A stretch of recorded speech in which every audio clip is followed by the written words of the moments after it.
Buenas noches tengan todos ustedes.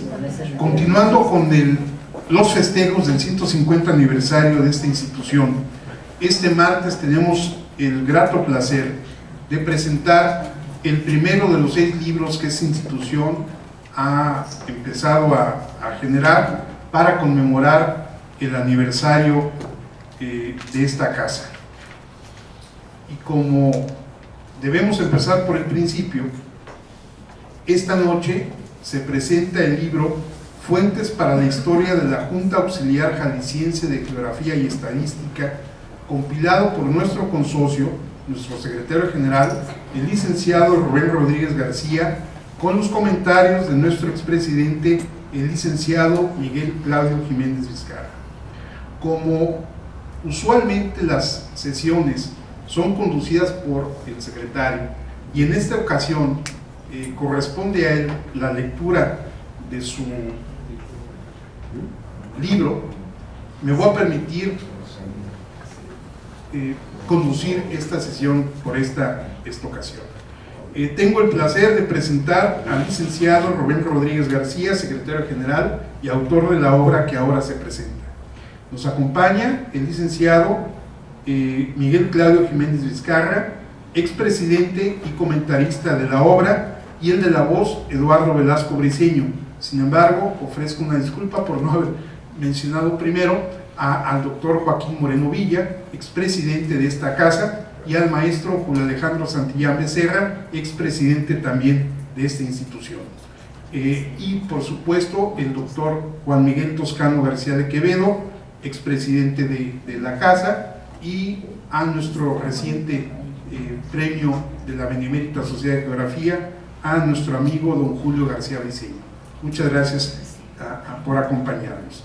Bueno, voy a ceder el uso de la voz al licenciado Miguel Claudio Jiménez Vizcarra para que haga la participación y haga la presentación de la obra. Muy buenas noches. Pues bajo el título Fuentes para la Historia de la Junta Auxiliar Jalisciense de Geografía y Estadística,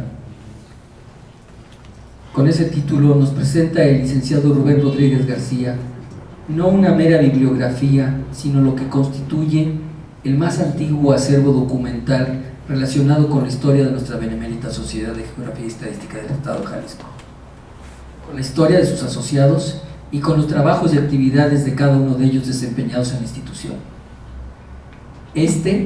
Tal vez no sea el más antiguo, sino el único acervo documental, sobre todo en lo que al siglo XIX se refiere.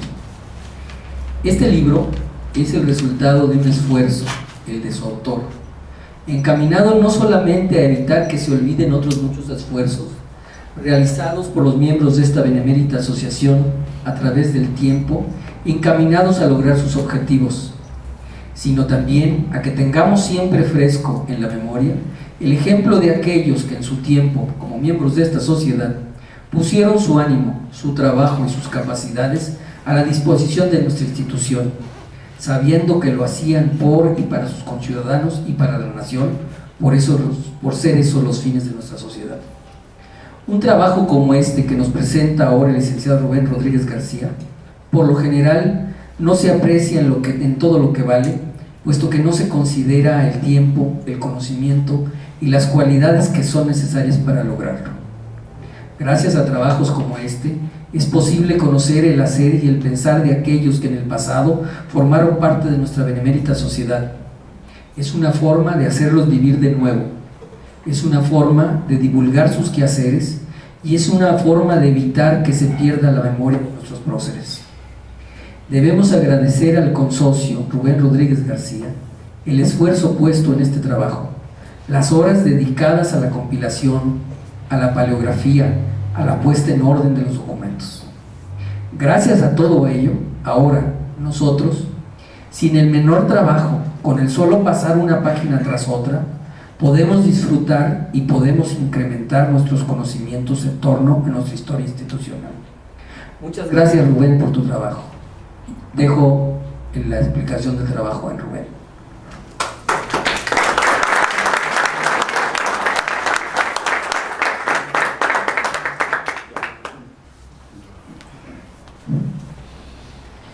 Buenas noches a todos.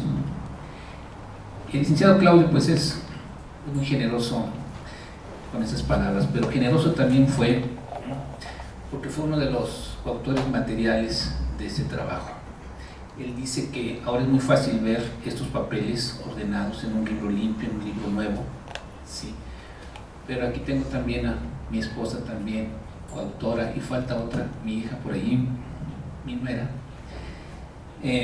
porque efectivamente uno no puede apreciar lo que puede significar reunir papeles de 1821 a 1939. Tenemos suerte porque existen en primer lugar estos papeles. Yo recuerdo que hace muchos años llegué aquí a esta sociedad. Yo tengo 15 años aquí, pero de esto hará unos, no sé, como 17 años. Yo llegué aquí con una fotografía antigua. Me recibió amablemente el doctor Toscano, que está aquí en primera fila. Él a lo mejor no se acuerda de esto, pero resulta que yo traía un retrato original, más o menos de 1870, de un personaje poco conocido por accidente, porque casi que debería estar, o pudo haber estado en lugar de el licenciado Hilarión Romero Gil que tenemos aquí retratado, porque en realidad el primer presidente de esta Junta Auxiliar que se designó no fue Hilarión Romero Gil. Hilarión Romero Gil no fue tampoco el segundo, fue la tercera opción. La primera opción fue un agricultor, como se decía entonces, es decir, un terrateniente, el dueño de la hacienda de El Cabezón, en Tala.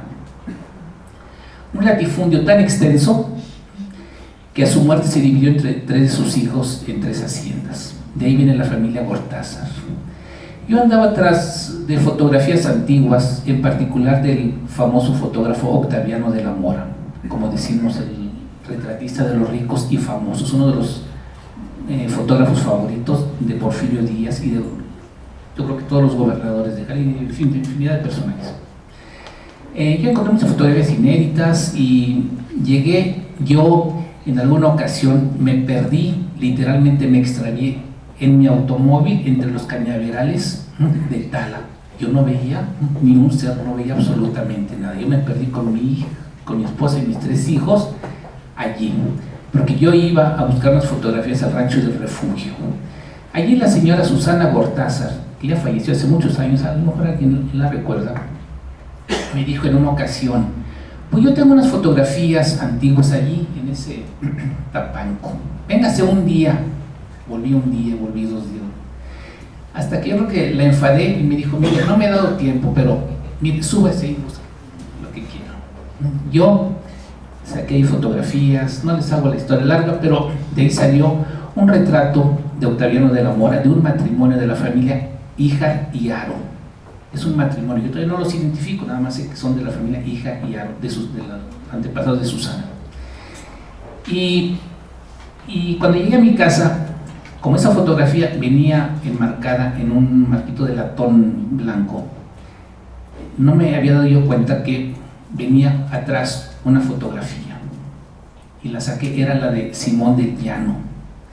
Muy bonita la fotografía, porque es un señor ya grande, falta como 3 años, le quedan como 3 años de vida, tiene los zapatos todos sin bolear, todos raspados, y con unos pies ambos, y en sus piernas tiene sentado a su nietecito Gortázar. Y me dice Susana: vaya a buscar a fulanita de tal, otra familia muy prominente de Guadalajara, de la colonia Seattle. Y yo llego allí con la familia Gortázar, le digo: señora, la señora Susana me da este retrato y yo no sé quién es. ¿Usted sabe quién es? ¿Quiere saber quién es? Y dice: véngase. Me lleva a la cocina. ¿Cuál sería mi sorpresa? Que veo un retrato al óleo, tamaño natural, de Simón del Llano. Muy bonito el retrato, más o menos de 1760. El retrato está él de pie y apoyado en una mesa como esta, y hay un plano desplegado de la hacienda del Cabezón. Perdón, de Cuisillos, estoy confundiendo Cuisillos con el Cabezón, me refiero a Cuisillos, Cabezones de los Cañeros, sí. Y es muy curioso, pero ese retrato enorme estaba cortado, más o menos le faltaba de la rodilla para abajo al retrato. Ya me contaban que alguna vez seguramente le cortaron porque no cabía por la puerta el retrato. Bueno, es una pena, pero por suerte ahí está el retrato. Bueno, eso viene a colación porque ese es Simón del Llano. Podríamos hablar de Simón del Llano, no es el caso, pero Simón del Llano fue el primer personaje designado para fundar esta Junta Auxiliar de Geografía y Estadística. Y no vamos a pensar que todo surgió de la cabeza del licenciado Hilarión Romero Gil, o de fulanito o de sultanito, no. A lo mejor ustedes no se imaginan que en realidad el que designó al primer presidente de la Junta Auxiliar fue nada menos que Domingo Llamas, que no era otro que el prefecto político. Vamos a decir que era el gobernador, pero hay que recordar que estamos en los años de la intervención francesa. Es el gobierno francés el que quita gobernadores, pone un prefecto político, Domingo Llamas, y se le encarga que designe a alguien para fundar esto. Esto es muy primitivo, estamos hablando de 150 años atrás. Se nombra a Simón del Llano, agricultor. Generalmente predominan pues, los licenciados, los periodistas, pero él es el único agricultor de la lista. Está con José Luis Verdilla y Manuel Zelayeta y otros personajes muy importantes. No sé por qué Simón del Llano no acepta. Entonces, piensan en un canónigo de nombre Jesús Ortiz, que fue el fundador de la diócesis de Zacatecas. No era de aquí y al poco tiempo se fue, tampoco quiso estar aquí. Y fue la tercera opción el licenciado Hilarión Romero Gil, que tenemos aquí atrás, de traje oscuro.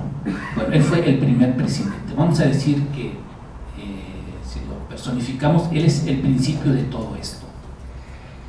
Pero esta sociedad, como lo leemos todos los martes aquí, es una junta corresponsal, es decir, una sucursal, vamos a decir, de la matriz que era la Sociedad Mexicana.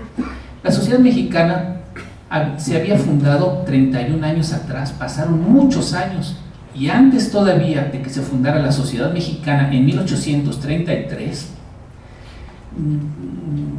suena lógico y no, suena lógico porque desde 1821 la Junta Gubernativa invita a todas las diputaciones provinciales, vamos a decir por llamarles de alguna manera los futuros estados, que envíen datos estadísticos. ¿Por qué? Pues es muy lógico, porque precisamente la palabra estadística significa la ciencia del Estado. En una nación nueva había que conocernos, es decir, quiénes somos, cuando no se conocían ni los límites del territorio, los límites de las provincias, no se conocían los puertos, no se conocían los recursos naturales que llamamos ahora, no se conocía la población, no se conocía caminos, no había comunicaciones, en fin, había que empezar desde el principio. Entonces, desde el 1821 hasta 1833 hay intentos por recabar información. Hay muchas dificultades. De ahí viene el motivo por el que se funda el instituto, porque no se llamaba Sociedad Mexicana, se llamó Instituto Nacional de Geografía y Estadística originalmente, después sería la Sociedad Mexicana. Bueno, la Sociedad Mexicana, por fin en 1833, se funda por idea de el doctor Valentín Gómez Farías, originario de Guadalajara, desde luego. Vamos a ver aquí, en esta colección de papeles, muchos aspectos de la historia que nos van a pintar seguramente un signo de interrogación en la frente. Hemos estado creyendo o suponiendo muchas veces, porque no había testimonios de lo que había sucedido. Por ejemplo, mencionamos mucho al doctor Valentín Gómez Farías. Sí, pero yo voy a la Sociedad Mexicana, le pregunto al encargado de la biblioteca, le dije, oiga, le voy a hacer una pregunta capciosa. Dígame, ¿el doctor Valentín Gómez Farías fue miembro de la sociedad? Claro que sí, cómo no, pero ¿quién lo duda? Y digo, porque y aquí lo transcribo, un documento en donde Gómez Farías está invitando a un conjunto de personas para fundar la Sociedad Mexicana, y él nunca aparece como socio. No, una cosa es que haya sido el Poder Ejecutivo en ese momento, y otra cosa es que haya sido socio. Bueno, serán minucias, pero poco a poquito vamos a encontrar uno y otro dato que como que no lo esperábamos, y solamente los documentos nos van a poder aclarar. o empezar a aclarar, porque todavía falta mucho. Esto es una colección de 159 documentos, ¿no? Y me atreví a ponerle tomo 1, con esperanza de que salga al menos el tomo 2. ¿Por qué? Porque hay otro tanto de material, es más o menos el 40% de material de una colección de oficios que hay en la sociedad mexicana. Habrá otras colecciones porque hay todo tipo de documentos, esos son solamente oficios. Bueno, imagínense ustedes oficios sueltos. Yo tuve suerte de que estuvieran al menos reunidos y en buen estado, que ya es mucha ganancia. Otra cosa hubiera sido que hubiera encontrado los documentos revueltos en estantes por ahí, en fin, no están ordenados y cronológicamente. También tuve la suerte de que hubiera una guía muy rústica, pero que me sirvió mucho, una guía mecanoscrita que han de haber hecho más o menos por los años 40, más o menos. Hace como 13 años yo fui a la Sociedad Mexicana, porque como yo había venido aquí con esa fotografía, dije, yo quiero saber quién era Simón del Llano, seguramente me van a hablar de la historia en la sociedad. Y mi sorpresa fue cuando el doctor Toscano me dijo, le enseñé la fotografía y me dice, no, es que aquí no hay un archivo como usted se imagina. Sí, hasta la fecha no lo hay. No lo hay, entonces esto es para suplir, en parte, solamente en parte, esa carencia. Estamos festejando 150 años, pero en realidad tenemos muchas lagunas, incluso aquí mismo. En el lapso de 90 años, hay años que no tienen ni un solo documento. A lo mejor pasan 2, 3, 4, 5 años, en otro año a lo mejor hay 25, pero en unos no hay nada. ¿Sí? Y esta sociedad también a veces suponemos como que fue de mucha actividad y como de actividades continuas, y no fue así, no. La Junta Auxiliar se funda en 1864 y habrá durado como año y medio, porque a los 5 años se está reabriendo. Y pasan otros 4 años y tengo noticias de que se va a reanudar sus actividades. Y después en 1890 también hay noticias, no hay noticia de que desaparece, pero sí hay noticias de que se vuelve a fundar. Lo mismo ocurre en 1913 y en 1916, y hasta ahí me quedé. En el siglo XX ya habrá otras cosas, pero yo no llegué hasta el siglo XX. Entonces hemos creído como que ha habido una historia continua, vamos a decir, de mucha prosperidad. No, en primer lugar no fue continua, hubo muchas interrupciones. Son explicables, desde ahora les digo, y a cualquiera le suena lógico pensar que en ese momento las comunicaciones no son como las de ahora. Un oficio que se envía aquí de Guadalajara a México, tardan en contestarlo unos 3 meses. Y no creo que hayan sido tan decidiosos, parece que llevaba tiempo eso. Además, por ahí en algún momento alguien dice, no, es que con una rebelión indígena que hay aquí, en una localidad de Jalisco, no me había podido comunicar con ustedes. Entonces así es como se va alargando y alargando y alargando la comunicación. Son oficios que se remiten de la Junta Auxiliar de Guadalajara a la Sociedad Mexicana en la Ciudad de México, y a la inversa, de México para acá. Entonces, en esos casos, como son documentos oficiales de una institución a otra, siempre, como se ha usado en todas las épocas, digamos, se envía un documento de aquí a México, el documento original es el que se remitió, pero conservamos una copia.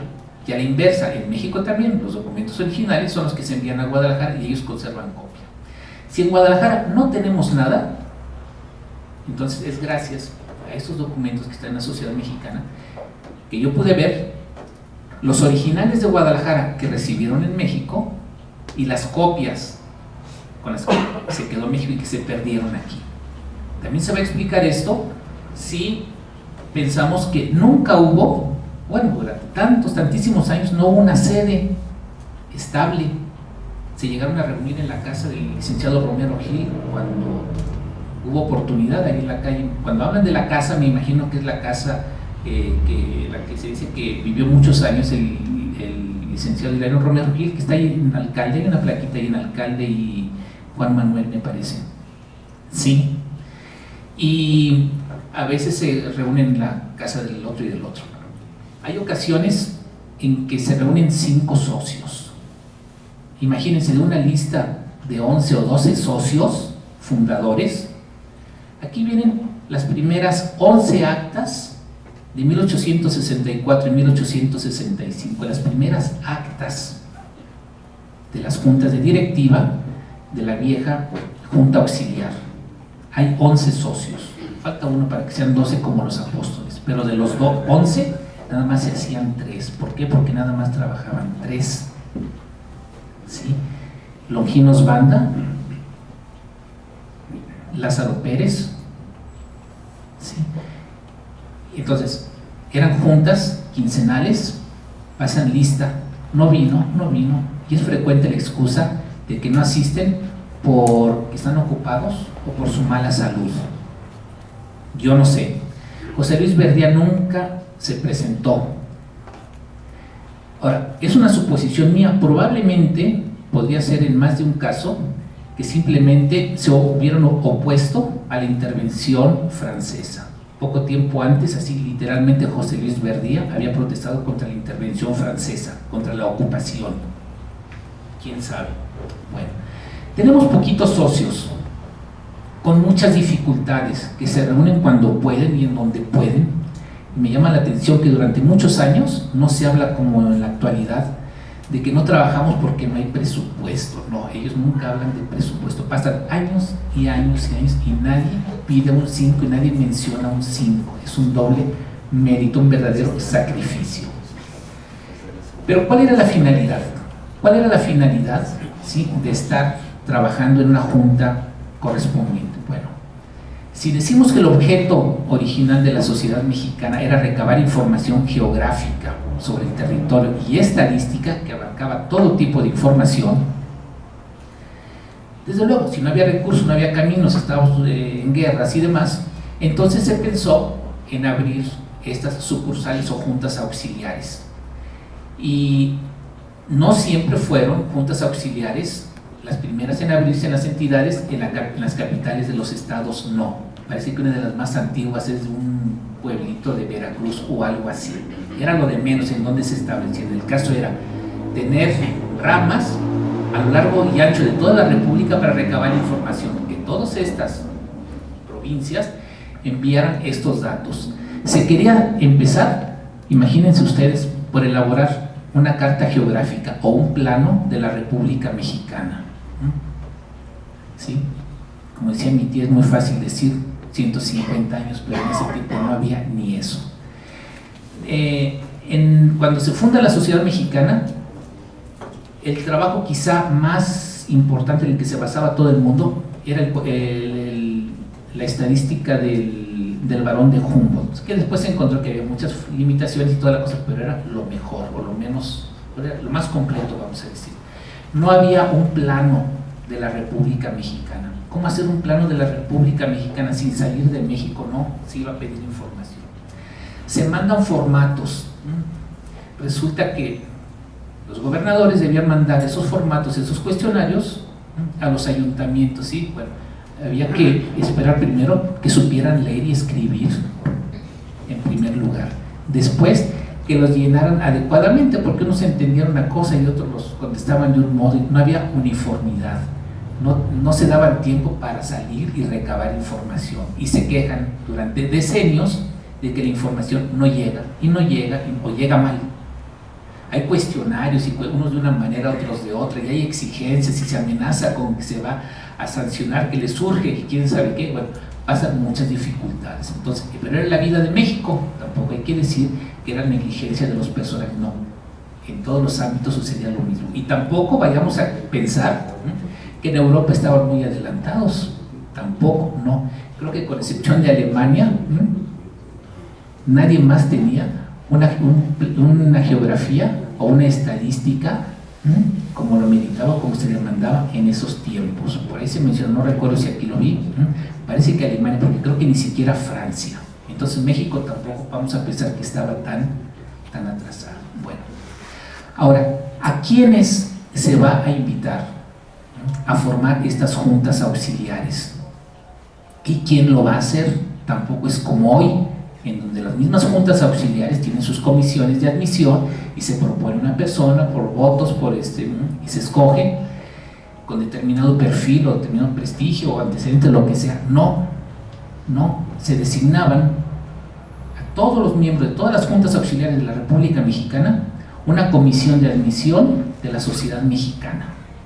Lo más que podía hacer aquí un gobernador, o lo más que podía hacer aquí una junta, una pequeña junta auxiliar, era proponer, nada más proponer, y ahí les mandan los datos. En el caso de Jalisco, en alguna ocasión mandan 7 nombres, proponemos a Funes, y la Comisión de Admisión de México, después de quién sabe cuántas semanas, dice, mire, de esos 7, vamos aceptando a los 5 primeros, no dice a quienes no rechazan, sino que nada más aceptan a los 5 primeros. Esa era la manera de escogerlos.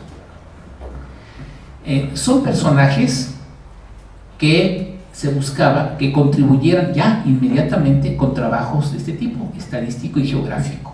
Por ejemplo, uno de los primeros personajes que se escogen para Guadalajara y que se acepta, de los poquititos que trabajan, es nada menos que Longinos Banda. Ustedes lo recuerdan a Longinos Banda. Era un profesor, promovió mucho las matemáticas, por ejemplo, y tenía una publicación, una estadística de Jalisco, muy elemental también, pero era una persona muy adecuada. Lázaro Pérez también lo proponen. Lázaro Pérez es un químico, es un farmacéutico, surtía aquí en Guadalajara de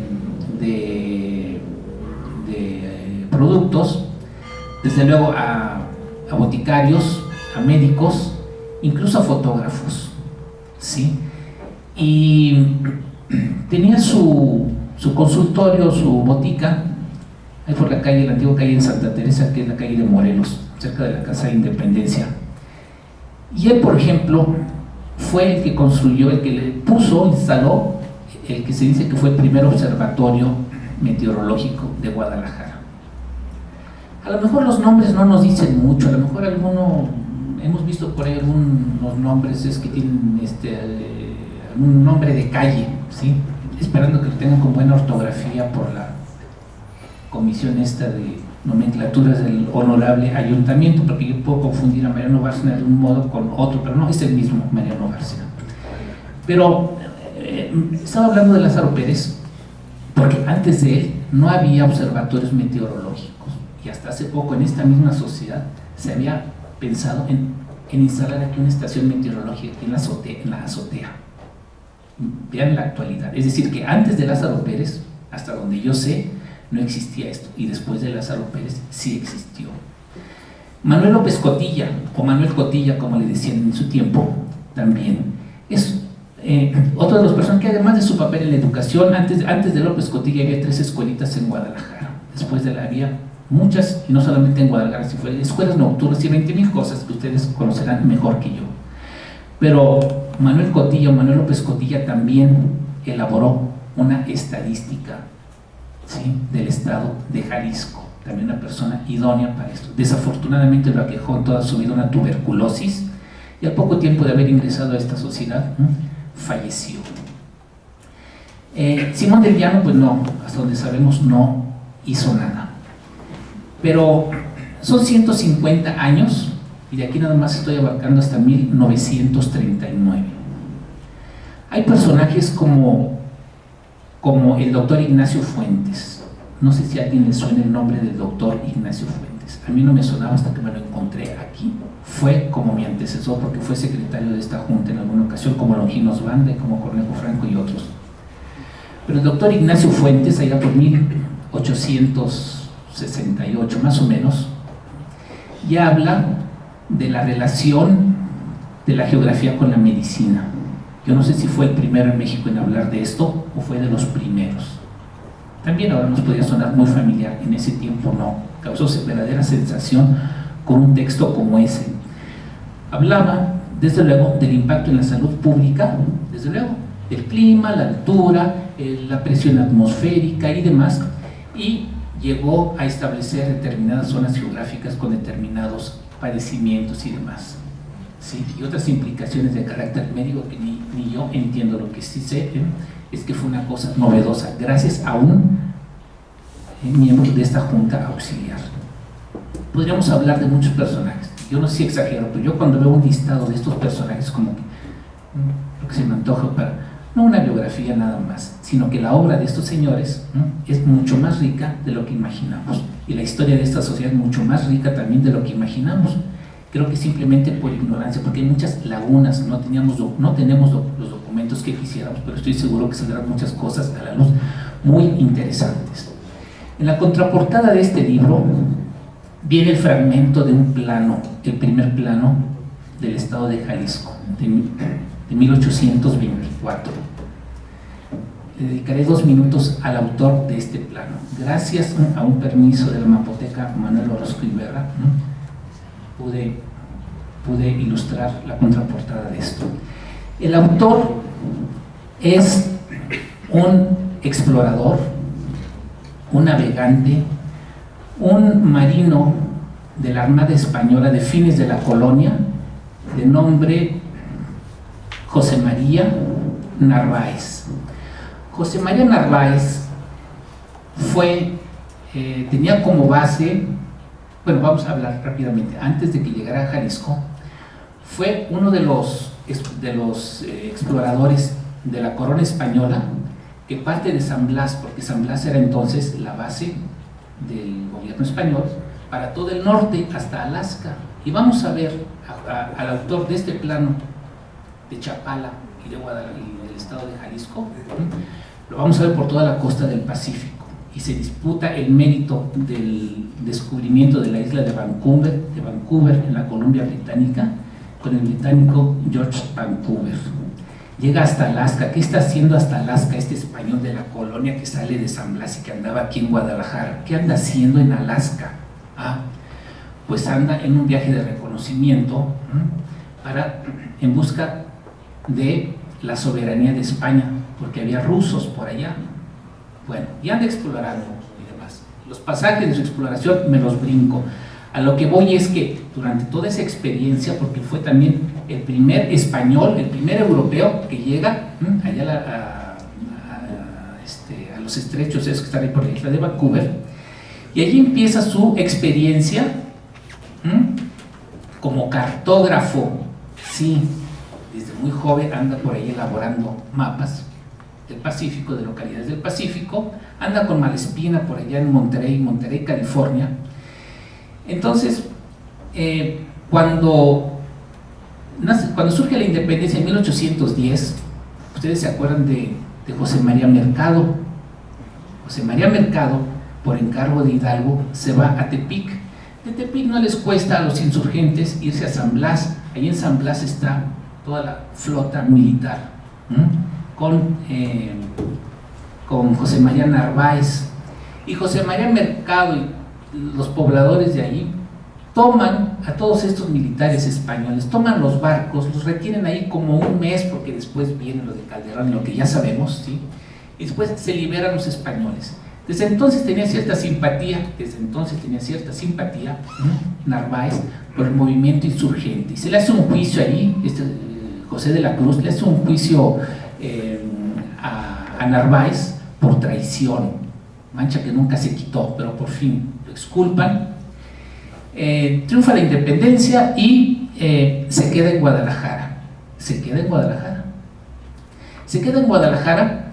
Y inmediatamente se da de alta en la Armada de México. Es de los primeros. Hay una historia por ahí de Julio Verne, pero la de Julio Verne es pura fantasía sobre la Armada de México. No, la real está aquí.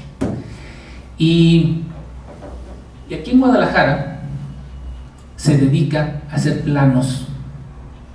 Ya uno los tenía esbozados, uno ya los tenía desde parte de Estados Unidos, tenía de por allá de la actual Canadá, y cuando es de los militares españoles que asedian durante 1815 y 1816 la isla de Mezcal, de ese pasaje heroico de la isla de Mezcal, está allí. Bueno, allí durante la campaña, durante el 15 y el 16 elabora el primer plano del lago de Chapala. Después viene la independencia, esto que les platico, y ya aquí en Guadalajara se pone a hacer este mapa y muchos más. Por aquí se menciona, por eso es que lo puse. Y lo menciono, no obstante que no fue miembro de la Junta Auxiliar, pero es como el precursor, vamos a decir, de la geografía del estado de Jalisco, y que lo mencionan aquí en 1824, lo mencionan además como ejemplo de lo que debería de ser el plano de Jalisco y sus alrededores, parte de Zacatecas, parte de tal y tal, lo que debería ser un ejemplo para la cartografía, los nuevos planos que está buscando la sociedad mexicana y todas las juntas auxiliares de la República Mexicana, por ejemplo, ¿sí? Historias, yo creo que poco conocidas, pero que tienen relación con nosotros. Otro caso, por referirme nada más a los más antiguos. Hay un personaje también que preparó uno de los primeros, no sé si la primera o uno de los primeros cuadros estadísticos de la República Mexicana en 1862. Miembro de esta junta auxiliar, no era tapatío, no era mexicano, no era español, no, era cubano. ¿Sí? José María Pérez Hernández. En el siglo XIX todos los hombres se llaman José Marías. José María Pérez Hernández era un militar, aquí estuvo en México, combatió contra los norteamericanos, estuvo era juarista durante la Guerra de Reforma contra los franceses, y estando aquí en 1862, fíjense, en 1862, están por entrar los franceses, si no es que están ya en Veracruz, elabora ese cuadro estadístico de la República Mexicana y que se publica aquí en Guadalajara. No sé si aquí en la biblioteca lo tenemos o no, no sé, pero existe por ahí el libro. El libro existe, un miembro de esta junta, pero como estaba en la guerra, era militar, y apenas llega aquí, vienen los franceses, no, se va a pelear contra los franceses, entonces nada más pasó por aquí, pero aquí se publicó ese cuadro estadístico. Bueno, entonces, hay antecedentes de información geográfica y estadística desde antes de que se fundara esta junta. Después, cuando se funda esta junta, ya, pues algunos miembros continúan los trabajos, muy rudimentarios, pero muy meritorios, desde luego. Ahora, uno puede pensar, bueno, nada más se está diciendo que se está pidiendo a las juntas de provincia que manden información. Bueno, ¿qué se hacía con toda esa información? Es que no es nada más que no se trataba nada más de recopilar.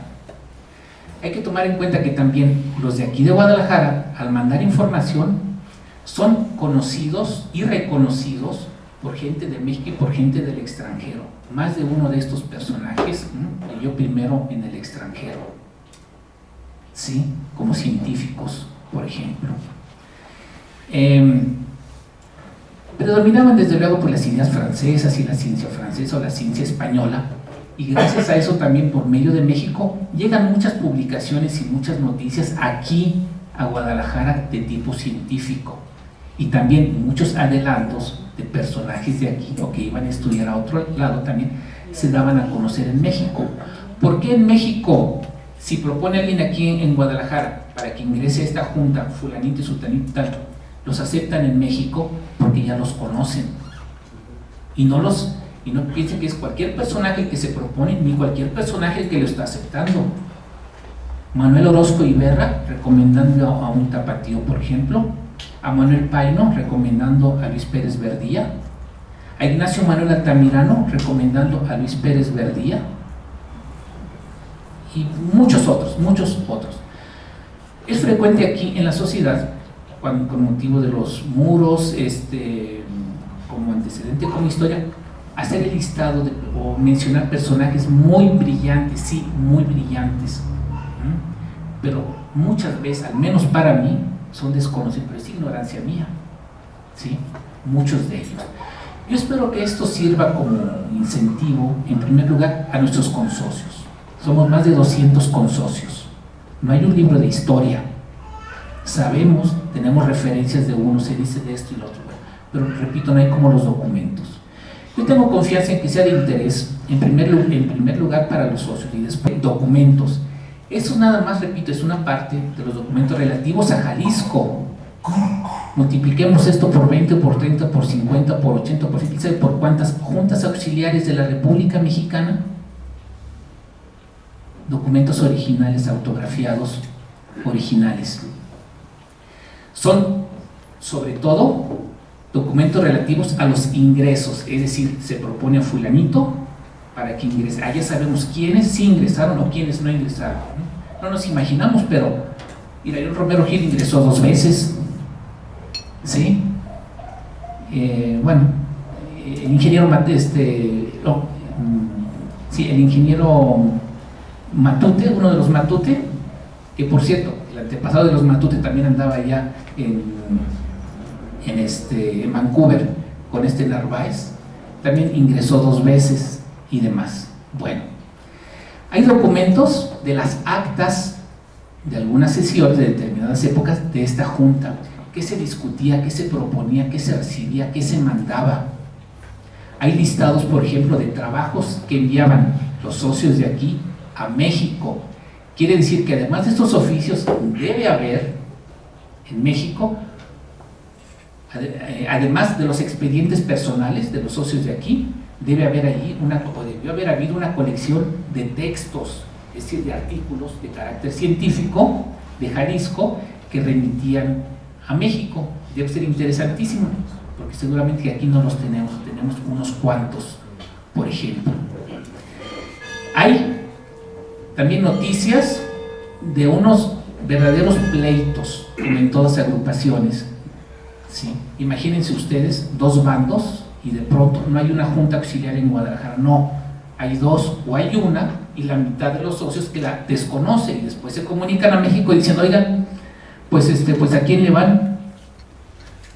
¿Sí? Imaginen ustedes al padre Severo Díaz y su grupo frente al padre Laris, por ejemplo, y Francisco Medina de la Torre, el papá del exgobernador Medina Asensio, porque por aquí está jovencito el licenciado Francisco Medina Asensio, un jovencito que acompañaba a su papá. Imagínense una pugna que dura no 1 año ni 2, dura poco más, ¿sí? Imagínense ustedes en el año 24 al gobernador José Zuno reclamándole a esta junta que por favor, ¿cómo se le ocurre estar apoyando esas declaraciones en la prensa que hace el arzobispo Orozco y Jiménez contra el gobierno de Zuno? ¿Sí? Como perros y gatos, los socios, esos 2 grupos de socios, el predicamento de la sociedad mexicana. Por cierto, son muy discretas las comunicaciones, no entran en detalles ni en chismorreos, no, son muy serias, muy prudentes, vamos a decir, muy claras, pero también muy decisivas, muy serias, muy firmes, las 2 posturas, ¿sí? Hay también noticia de los artículos que llegaban a enviarse a México y que aparecían en el boletín de la sociedad mexicana, ¿no? Ojalá algún día nos demos tiempo, por lo menos, de recabar los materiales que se enviaban de Jalisco que se publicaron en la sociedad mexicana, por ejemplo. Bueno, repito, es el tomo 1. Yo aquí quiero dar las gracias a más de una persona que me ayudó. Esto fue idea, como dice en la presentación, fue idea del licenciado Eduardo Velasco Briceño, que está aquí junto conmigo. Se había pensado en varias publicaciones para este aniversario, pero no se había pensado en esta, y por lo que ustedes quieran fue la primera en salir. El trabajo estaba prácticamente hecho, porque este material debe servir, o está sirviendo, para hacer precisamente una historia entre varios socios repartidos en varios capítulos, una historia de esta junta auxiliar. Por eso hace rato se mencionó que esto era como la primera parte. Entonces estos documentos van a servir para esa historia. Y yo quiero comprometerme aquí, enfrente de ustedes. Yo le ofrezco al licenciado Eduardo y a todos mis consocios, y a los miembros de la directiva, a preparar otro trabajo, que sea por lo menos el tomo 2, con lo que queda o con lo que me faltó de esa colección de oficios de la Junta Auxiliar, que serán documentos similares a estos, ¿sí? Entonces, yo no sé cuándo se publique, pero mientras le puse a este tomo 1 para ver cuándo aparece el 2. Pero sí, en el transcurso del próximo año, es decir, durante la presente directiva, yo traeré por lo menos un engargolado con un disco, ojalá que se publicara. Si no se publica el próximo año, se publique en 1, 2 o 3 años, pero esto, en mi opinión, y estarán de acuerdo conmigo, debe estar aquí. El licenciado Claudio también colaboró para esto. Y fue de los primeros interesados y de los primeros en valorar esta idea.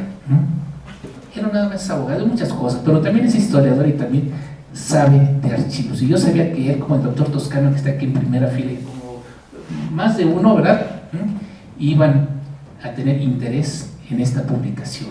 Entonces, para mí, personalmente, es muy grato porque, repito, que si hace 15 años yo llegaba a preguntar por un documento y no había nada, ahora después de 15 años, pueda decir que aquí hay un libro con documentos, por ejemplo.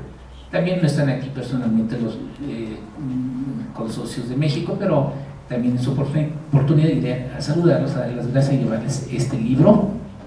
¿Sí? Aquí está mi esposa, que me ayuda a hacer genealogías y que palografía mejor que yo. Nuri, mi hija, que está allá atrás también. Yo le dije que la quería ver aquí en primera fila, pero llegó tarde. No es como dice el dicho, está hasta atrás, pero no es la última. Sí, y no es tampoco aquí la arquitecta Villaseñor, descendiente de los Pérez Verdía. Yo quería que estuviera. Aquí están José Luis Verdía, está Luis Pérez Verdía, está Antonio Pérez Verdía, y está también de su familia el licenciado Benito Javier Pérez Verdía. No es un libro, desde luego, que se lee como un ensayo, no, más bien es una obra de consulta.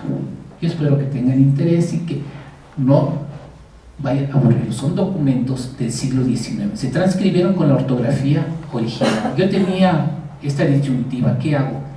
Estos documentos están escritos de otra manera.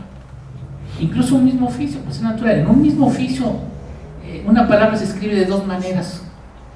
Sí, y ahorita se escribe México con X y después con acento, y después con J y después con esto. Y nunca geografía y estadística tienen acento, por ejemplo. Dije, ¿qué hago?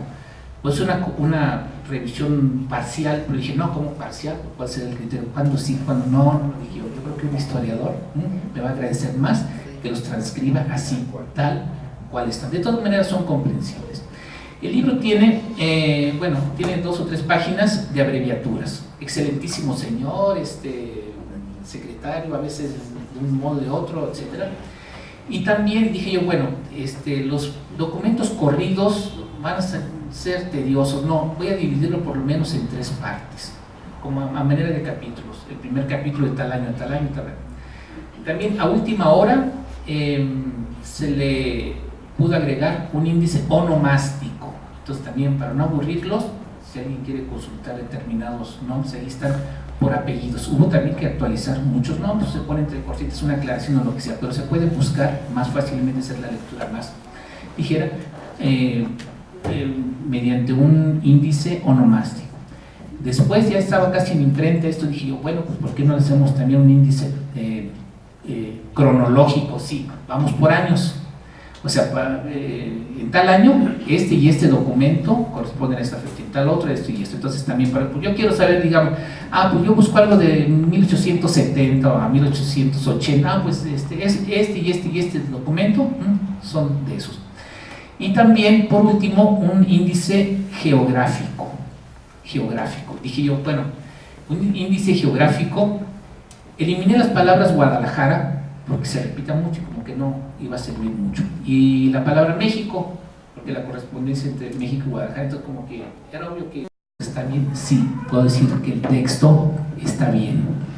También el licenciado Alfonso Miño, que está conmigo, me hizo como buen impresor, me hizo también algunas recomendaciones que se alcanzaron a salvar a última hora, pero se salvaron. Estoy conforme y estoy agradecido entonces con todas las personas que me acompañaron, que tuvieron interés en esto, que lo valoraron, y yo espero que cada uno de los socios tenga el suyo. De más público, yo no sé, yo no los distribuyo, pero deben estar allí, porque son para todos, y es para Guadalajara, y es para la historia de nuestra sociedad y la historia de la sociedad mexicana también.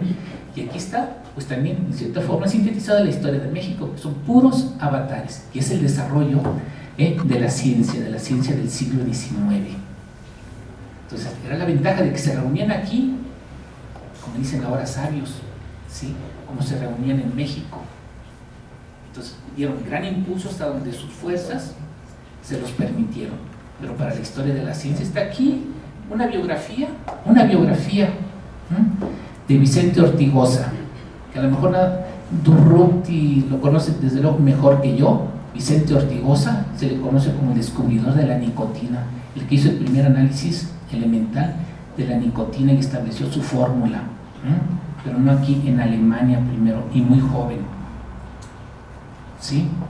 Hay 2 o 3 biografías por allí, pero repito, sobre todo es la correspondencia entre México y Guadalajara que nadie conocía y que yo con mucho gusto, ¿verdad?, pero con la compañía de mis consocios pues presentamos a ustedes y que esperamos ver el tomo 2. Entonces aquí está, digamos que la primera parte. Después vendrá la historia, escrita, como digo, por varios consocios, y después vendrá 2 tomos de antologías de selección de textos de estos personajes.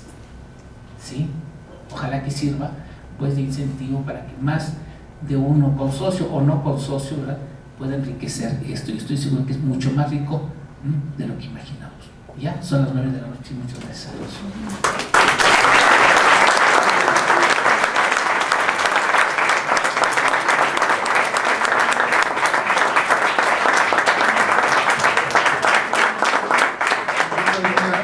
El trabajo de Rubén Rodríguez García ha venido a enriquecer la historiografía de esta institución.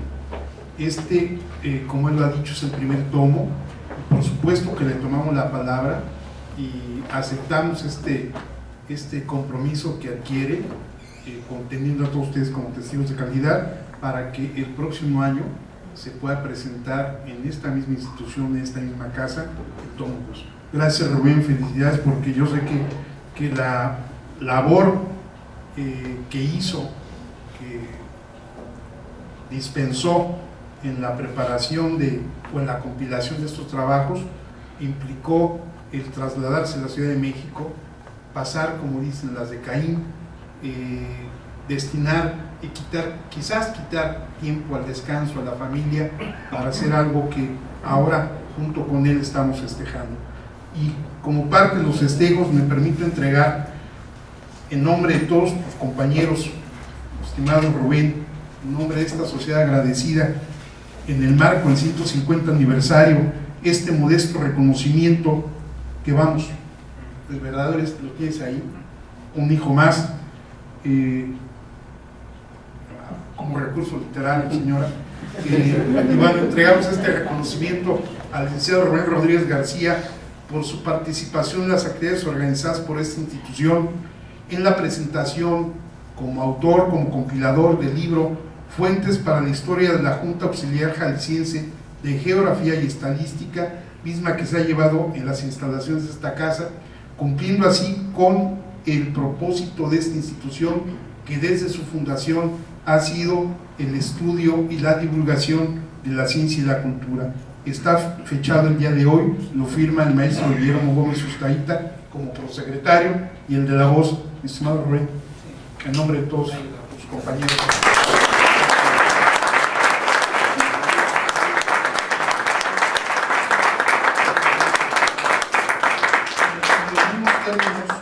Por sus comentarios, entregamos este reconocimiento al licenciado Miguel Claudio Jiménez Vizcarra. Este lo firma el señor secretario general, don Rubén Rodríguez García, y el de la voz. Está fechado el día de hoy. Muchas gracias.